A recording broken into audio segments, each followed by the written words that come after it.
Hey everybody, I'm gonna skip the intro today because this is a bit more of a serious conversation. I'm going to be discussing my faith in religion.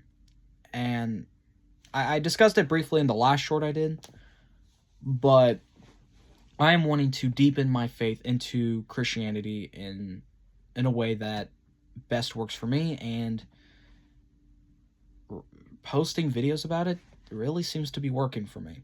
Um when I posted a video yesterday about one of the devotionals I read from this book, Jesus Calling, written by Sarah Young, I got a I got a decent amount of traction for it. I mean, it was over 800 views, which isn't a lot in the grand scheme of things, but it's enough for me.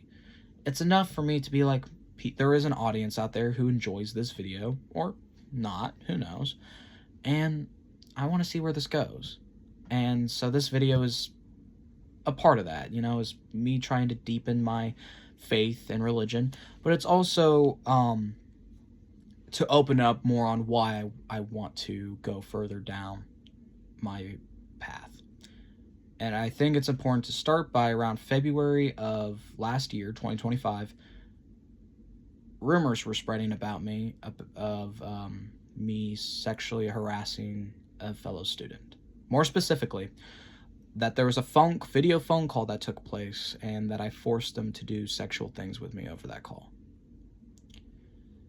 That didn't happen. In reality, what happened was, this was a good friend of mine. Me and them, we were calling, and I was telling them about a lustful situation that happened the night before. They ended up, we ended up just talking about random stuff after that, but then eventually she wanted to, take off her shirt because she didn't really like wearing clothes, let alone in her house. And I said, all right, I don't really care, but you should probably put your phone down or something. She's like, I don't really want to. And I'm like, well, I don't really care what you do. It's late at night, so at this point, just do whatever. Which was a very stupid thing to say. And things just got weirder from there on both our parts. That night shouldn't have happened. I'm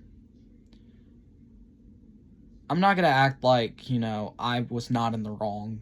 I should have told her to definitely just turn off her phone. Or, just, I should have done more to prevent that night from happening, because she was one of my best friends. And while I personally believe you can be flirty and lustful and do things with your friend and still be a friend, with this particular person, I cared about him more deeply than most people, and because of that, I should have respected them more as a person and not letting them, show me their body. I also should have put more of my foot down about that. But after that, we didn't do it again, and I think we both we talked about it, and we both said, just we don't really want to keep doing this kind of thing, so we didn't do it. And this was back around November of 2024, maybe October. Yeah, no, sorry, it was November. And we didn't really discuss it much after that. There was a couple times we kind of brought it up with other people, but overall, I was more shy about it. I didn't really want to. Originally, at first, I was like, man, this was awesome. I had a fun night. But the more I thought about it, the more I realized how disturbed it kind of was, and the more it was like, yeah, that's not a night I want to remember. But basically, the main point I'm trying to say is there was rumors about me that some of the things they said were accurate. We did do things that night. A video call did take place. But the actual context of me forcing them to did not happen. Believe me, don't believe me, it doesn't really matter. It's your choice to believe what I say, and it's your choice to not. I understand if you don't believe me. I mean, I probably wouldn't even believe me. But I know from the bottom of my heart, I did not force her, and a lot of people have reassured that to me, because I have discussed this with other people, and they said what I did wasn't harassment. And also the type of person she's very two-faced, very manipulative, and she's not a very good person. Now, anyway, beyond that, there was also things I did to other people, like some of my closest friends, where I was being very inconsiderate of their feelings and asking for advice, and then just kind of just throwing it away. And I ended up even dating one of my best friend's exes because I wanted them, and they're female, by the way. I wanted them to be with me, but they didn't like me that way. I wasn't their type. The type of relationship we had just wasn't that, and I couldn't accept it, but I also desperately needed someone to love me, so I dated their ex who said they loved me. I realize now how wrongful and hurtful I've been, but also just how ignorant I've been. And for years, even before all this, I hated myself. And for a long time, I've been wanting to figure out a way to feel better, but I knew the way. Religion. Because I've been not a religious person, but I've been into Nazarene Christianity all my life, all my 15 years of experience, and I could have just prayed to God, but I didn't because I knew that meant I had to give up a lot of what I at the time liked, and that was to be more flirty, to say a lot of types of jokes that, maybe to the general public were offensive, but to me and a group of friends, to each other, we thought was funny. And I'm just really realizing after all this time, I don't want to be that guy anymore. I want to be someone better. Someone people can actually look to and think, man, he's a good guy. He's someone I can look up to. And I've never really discussed a lot of this on camera before, and so it's new to me. But this is a chance for me to be more vulnerable and also try to keep myself accountable. And reading this devotional, which I got on March 11th, but didn't start reading till the 12th, has really been helping me better understand my point of view on religion, but also realizing I would much rather work towards something better and work towards being someone better than staying the same person I have been. Because I think there are good qualities to me right now, like I do enjoy a lot of the things of my past. I think I was happy for a period of time without deeply being within the Lord, but I don't think I truly was content being myself, and I had a lot of bad coping mechanisms. And basically, to put it in a way,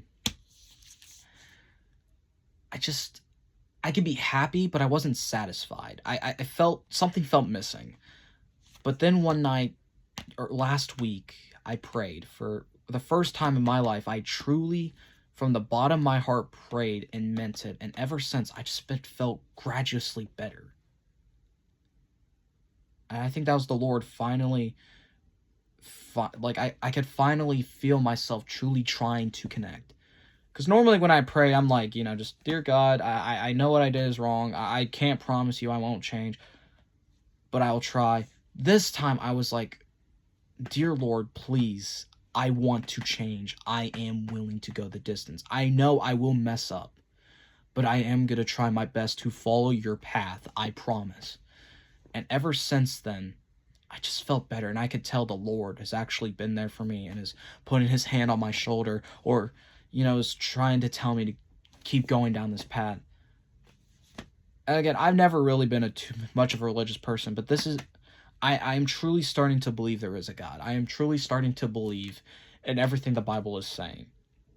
Will I say everything in the Bible is 100% true or accurate? Probably not.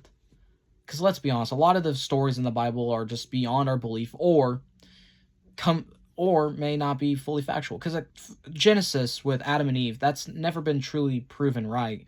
But that's also because we don't know where the Garden of Eden is. That's been blocked off. And so,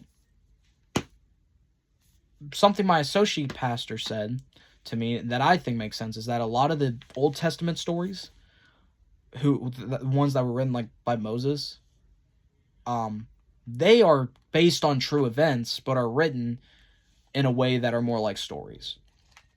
So again, Adam and Eve may have not actually been named Adam and Eve, but there were people born into that, work who basically what I'm trying to say, and I'm sorry I'm just stuttering my words, it's some of the books like Genesis may have been not fabricated, but worked around to where it provides a story or a point. Because, again, one man wrote it.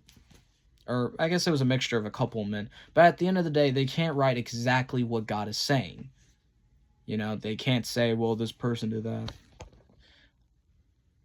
I'm sorry, I don't really have a clear plan on how to describe this. But the point is, I really want to deepen my faith, and I want to do it in a way where it seems meaningful.